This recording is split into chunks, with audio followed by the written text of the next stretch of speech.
Hey guys, Knife Detector here. Sorry for the late entry this week. So I took a little trip with my wife and family over to Devine, Texas, where they have a pumpkin patch. And on the way over there, I missed a lot of opportunities to go to some pawn shops because we got really busy. But I told my wife, what's the nearest pawn shop? And this place came out called El Bufalo Pawn Shop, which basically means the Buffalo Pawn Shop in Spanish, right?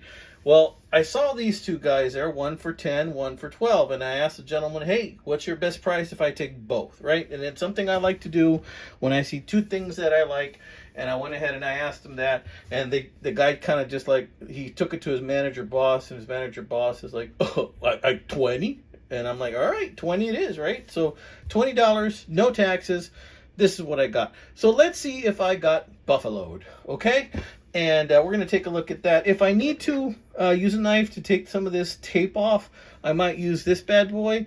This is a new edition I have that I paid 10 bucks for on eBay. This is a Hofritz, and this is part of a kit. This is a single blade because in this kit, it's one of those kit knives. And here you would insert like maybe a flathead, maybe a file, maybe a saw, whatever it comes with. I don't have the other pieces, but I have this guy. And this guy seems to be a nice standalone knife. It's got some weight to it. It's got some weight to it, which I like. And look, somebody dropped it flat on its point, dudes. Look at that. Man, that sucks, right? I suppose I could kind of smooth that out if I wanted to, but why? I mean, 10 bucks for this thing, that's fine. So if I need to, we'll break out this bad boy and to open those, but I don't think I'm going to need to. First off, let's take a look at this Bucky, right? 10 bucks for this little Bucky. With these little bucks, if it's in good condition, see the sticker that they put, very creative, $10. Nice. And here's the tag. El Buffalo, right there. The Buffalo Pawn, right there. And this says Buck Gray M44U. I guess this is a Buck 44, Buck 444. I don't know. And it says some other information there. I don't know. But let's see if we can just open this bad boy. Now, this is a cool little knife, guys. Usually I don't like to carry small knives, but if you want to go low profile, if you want something you can put in your pocket that isn't going to be very obtrusive, look at that little buck. All right. Now, I don't even know if this works. I kind of didn't test it out. It's dirty. I can see that. And clean it some other day. I can see already that the blade's been sharpened a little. It's dirty. It is semi-sharp. Snap open. That'll improve, I'm sure. It's very light. Again, one of the advantages to having like a slim little knife like this. Now, this is about 4 inches in just the closed position, which I kind of like. It's a good size for me. I have about medium-sized hands. And look at that. Fits it just right. Yeah, this is a Buck 444. I forgot what year that puts it in, but this is a Buck 444. Tell me, did I do okay with this knife for 10 bucks, guys? I'm gonna clean it up later on and sharpen her up, see if I can even out that little sharpening mistake somebody made on this side. It doesn't look as bad, but pretty much the blade's about 98% there. It's a good little knife. Let me see.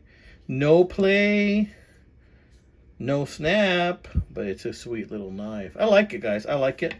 Let me know if you like it. I think I might actually carry that. That's pretty good. All right, now this is an oldie.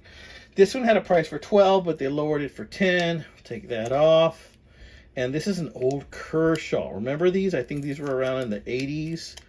And now, the thing about rubber-handled knives like this is that with time, and I think I might already, I don't know if that's supposed to be that. Yeah, I don't know if that's a screw or if that's a mistake, or I'm not sure what that is. The thing about these rubber-handled knives is that eventually the rubber degrades with time. You can usually fix it by rubbing some WD-40, and these get super sticky with time. Look at that. What's that? That's some jimping for the palm of your hand there. In here, you can kind of see a patent number. I can't make it out with my 50-year-old eyes, but the blade looks pretty much brand new, guys. It's like 99% there. Snap open. Light little play. Real dirty. I don't know. Are they supposed to look like that? Is this missing something? I don't know. I need to take a closer look at that. If that's just okay, see, that's like one of those star barrel nuts. I could probably tighten that. Now that I think about it. Look how dirty that is, guys.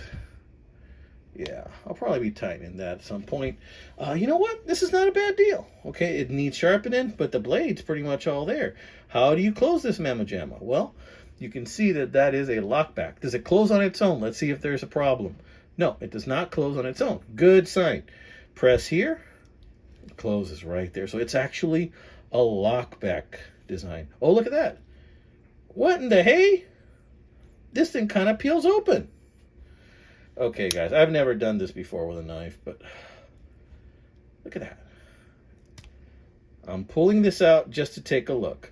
We are going to take a look at the guts of this knife. And I'm looking here, I'm seeing some tape. Remember, I paid $10 for this after a little bit of haggling. I know that if I really wanted to, I could put some glue and glue this back together. But that is what it looks like naked. Look at that. Naked, it sticks out. So we don't like naked in this particular case. But yeah, this is like some double-sided tape, feels like. I could probably do a cleaning on this thing, make it look a lot nicer. But look at that. Eek, that is grody in there, guys. Oh, there's like so much gunk right there in that section. What is that, a dead insect? I don't even know, dudes. And anyway, this is what you get when you buy some of these older knives, right? So yeah, this could probably be tightened a little. This can be definitely cleaned up. And this could be oiled. And I don't know, do they make them that way on purpose? I don't know, guys. But I tell you what I'm going to do. I am going to put this back together, and it seems like it'll be a no-brainer and pretty easy to do. Just boom, boom, boom. Just like that. Squeeze that back in. How about this side? That side's into, just like that. Look at that. And we're back to normal. Okay. Does it still open and close like it should? Yeah. Yeah. So probably with some super glue, I can bring this bad boy back to life. It'll be an easy little project for me, right? A little bit of cleanup, a little bit of bringing it back. First, I'm going to WD-40 the outside. Make sure I don't have any stickiness issues, because I am finding some stickiness, but I don't know if it's just because of the tape. All right, guys, so tell me what you think. Did I get a good deal on these bad boys? Oh, I didn't even read the card on this one to show you like what it said. Let's see. It says, don't buy this ugly knife. No, I'm just kidding. It says Kershaw folding knife. 1044, Japan made. Okay, Japan made. It had it at 19. Is that 19? These turkeys actually had it in 19.99 at one point. Yeah, that's not gonna sell. Okay. And then I don't know what those mean. Japan made. Yeah, 19.99. Who are they kidding? You know, when somebody takes one of these to a pawn shop, they're lucky if they'll give them $5 for this knife, honestly. Then they want to try and sell. Okay, I know they have overhead and stuff like that, but I mean, come on, dudes. Don't be greedy. Okay, guys, that's been another one by Knife Detector. I hope you guys dug this little video. If you like videos on knives, keep staying tuned to my channel. I might give you an update on these later once I clean them up. I just wanted to make this quick video because I owed that to you guys. Also, I did, mention that we had a secret drawing for raffle last video. This is still a week in which if you comment, you're eligible to win. But you must comment, like, and subscribe. And if you are the winner, I will let you know in a response to the comment to give me a partial email. And then I will give you instructions from there on what you need to do. The instructions will be to send me an email so that I know it's you, and I'll be able to check it with the partial email you sent back to me in a message, so I know it is you, and with your address and all that stuff. But you know what? Good luck. I have a lot of new subscribers, so to some of my old veterans, guys, you got some competition this time. So, all right, guys, take care. Have a great work week ahead. Bye-bye.